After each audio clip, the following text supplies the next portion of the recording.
Well, hello there, fellow geeks and geekettes. Welcome to yet another news video. So apparently, HBO, as we all know, we comic book fans, is going to make a Green Lantern TV show, which a lot of people are looking forward to, especially people like me, huge fans of the comic book series. And now, the article that is my source, to which I will provide a link down below, says something that is really clickbaity because it's not really true, but it is. Let me explain. The title or the name of the article says HBO Max rewrites Alan Scott's comic book history while promoting upcoming Green Lantern series. Now, you can read the article for yourself. I'll just give you the gist of it. It really says that the TV show is going to be about multiple Green Lanterns, which is awesome because there is no one Green Lantern. There is no single Green Lantern in the universe. The Green Lantern is really the Green Lantern Corps, which is like an intergalactic police force composed of thousands and thousands of different, Green Lantern officers. And the Earth itself has got several of them. Hal Jordan, John Stewart, Kyle Rayner, and Guy Gardner. Now, more recently, there are two new ones, Jessica Cruz and Simon Baz, I think that their name are. Now, originally, when the first issue of Green Lantern came out, the Green Lantern was not a member of the Green Lantern Corps. It was just a superhero who was wearing a green ring and, holding a green power battery, which was powering the green ring.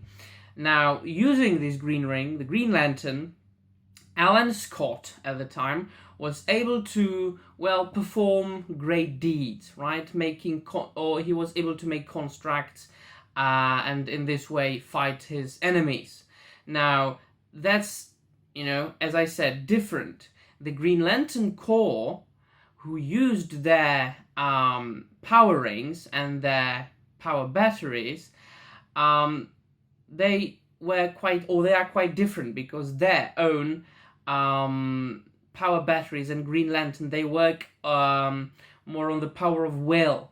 So it's more, and it's also more scientific than Alan Scott was, because his powering and his lantern worked on the principle of magic, let's say.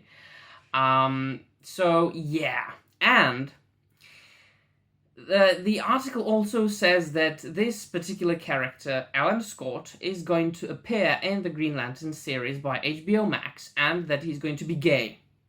Now, of course, at the beginning, in the 1960s or 70s, or whenever the first issue of Green Lantern came out, he wasn't gay. Obviously, he wasn't.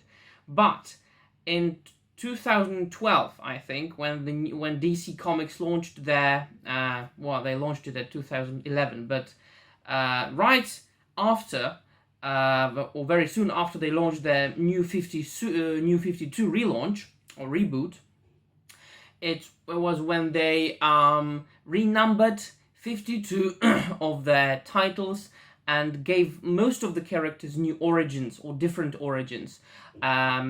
Maybe slightly modernized the characters, provided new points of view on the characters, but none of these characters were changed brutally drastically. Now, very soon after the New 52 was launched, there was a new line of comic books being published, and that was called Earth 2. Now, Earth 2 was about superheroes from alternative reality. It wasn't the Earth Prime or the Prime Earth that is the mainstream main DC Comics continuity. It was a comic book about heroes from another world, from another reality. And in this comic book, in this reality, the Alan Scott character had a different origin, but was also gay. And that is okay, in my eyes. I have said many times before that changing characters from the main continuity, be it Marvel, DC, whatever, is wrong, because these characters have been around for decades. These characters have become icons. These characters have become archetypes, as well as King Arthur, as well as Robin Hood, characters like that. And you just do not change characters like that because they work a certain way. It doesn't matter that they were thought of in a different time. They are timeless, and they should be timeless, and it has been proved that they are timeless. Batman has been around for more than 80 years, Bruce Wayne Batman, and he has been working that way, the one and the same way for that long, and it still works because it is a timeless archetypal character. So there is no need to change this particular character into something he isn't, like making him black, making him woman, making him gay. No need for that. Now, the alternative realities, that's a different question, because if we take into consideration the fact that there might be alternative realities, in this case it is very much or very likely that there is an infinite number of alternative realities, and in these alternative realities, right, there might be an infinite different versions of anything and anybody, really.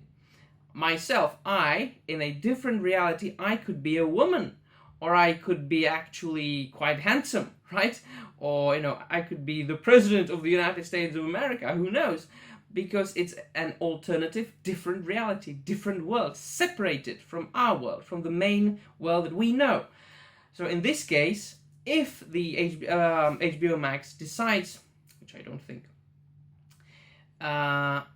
by the way, if you want to see some pictures, I hope I'll be able to show you.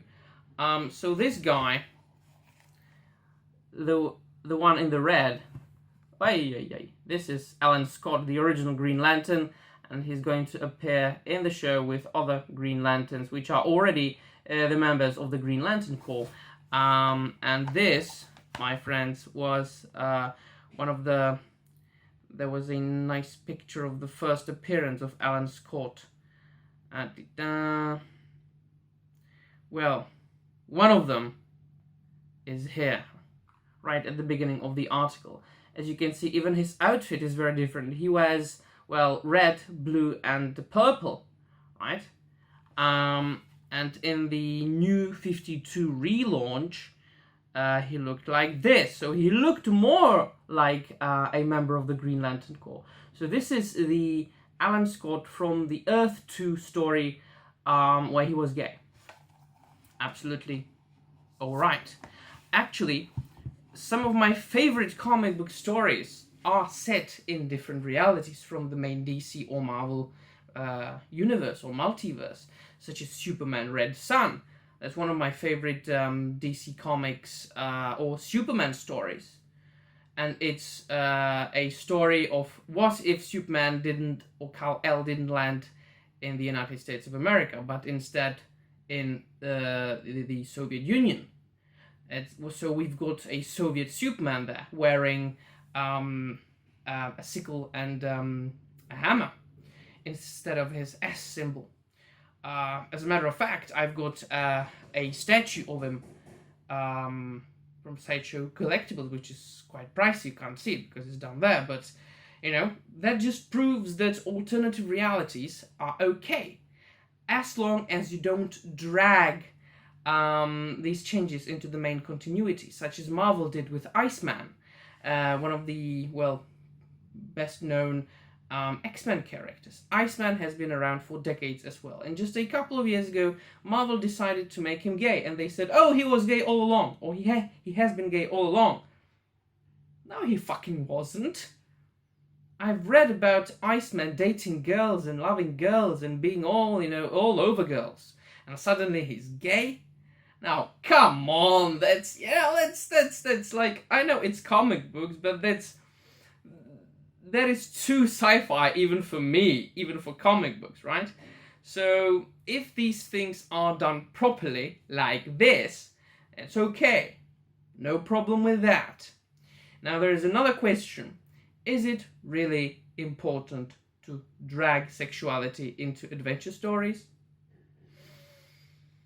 I have read thousands of comic book issues written in the past, which were about adventures and the dangers that the heroes had to go through. And not once did I think about the sexuality of the characters, because it is not important for it, for the story, for the adventure, for the story to be written properly, right? So in most cases, the sexuality of the character is just irrelevant, and the people who are, well, writing the sexuality problems into comic books and films nowadays are doing it just for the sole purpose of itself, just so they can feel good about themselves. It is like that, just so they can say, I am very open to everything. I am pro inclusion and representation. Everybody love me, please. I am the nice person. Everybody say I'm nice, right? I'm nice. I wrote about gays. I am awesome, right? I am nice. I wrote about lesbians. I wrote about, I wrote about this group or that group, right? Please accept me as a nice person. Well, that's quite pathetic. Instead of thinking of a good story and then, incorporating this or that thing into it, they just write those stories just for the sole purpose of inclusion and representation, and the result of this is a bad story, low sales, and the ultimate bankruptcy of, most recently, DC Comics. So, once again, if done properly, it's alright. If Alan Scott is from Earth 2, a different reality, and will do whatever you like, use the New 52 story, I do not care. But as long as you decide to mix those two universes, the two realities, like if you put Hal Jordan and Alan Scott from Earth Prime together and say Alan Scott is gay, now that is changing the character, right? That's not being faithful to the comic book that it was based on. So what do you think, my friends? Do you share my opinion, or does your opinion differ in any way? Let me know in the comments down below.